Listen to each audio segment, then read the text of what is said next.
مور کی اداسی۔ آج موسم برسات کا پیارا اور خوبصورت دن تھا۔ ہلکی ہلکی بارش ہو رہی تھی۔ انسانوں کے ساتھ ساتھ جنگل کے سارے جانور بھی بہت خوش تھے۔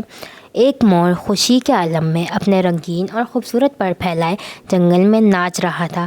اچانک اسے اپنی بدی آواز کے ساتھ اپنی بدصورت پیروں کا بھی خیال آیا تو ایک دم اداس ہو کر رہ گیا۔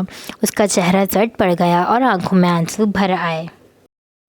اس کی نظر ایک بلبل پر پڑی جو قریبی درخت کی شاخ پر بیٹھا گا رہا تھا۔ اس کی آواز سن کر مور نے خود سے کہا کہ اس کی آواز کتنی سریلی ہے۔ انسان ہو یا جانور سب اس کی آواز کے دیوانے ہیں، لیکن جب میں اپنی آواز نکالتا ہوں تو سب میرا مذاق اڑاتے ہیں۔ میں بھی کتنا بد نصیب ہوں۔ اسی لمحے جنگل میں ایک بزرگ نمودار ہوئے۔ انہوں نے مور سے کہا، تم اس قدر اداس کیوں ہو؟ مور نے بزرگ کو دیکھا اور سسکیاں لیتے ہوئے کہا کہ میرا جسم اتنا خوبصورت ہے اور میرے پر تو بہت ہی حسین ہے، لیکن میرے لیے یہ ساری خوبصورتی بیکار ہے کیونکہ میری آواز اتنی بری ہے کہ جو بھی سنتا ہے وہ خوب ہنستا ہے۔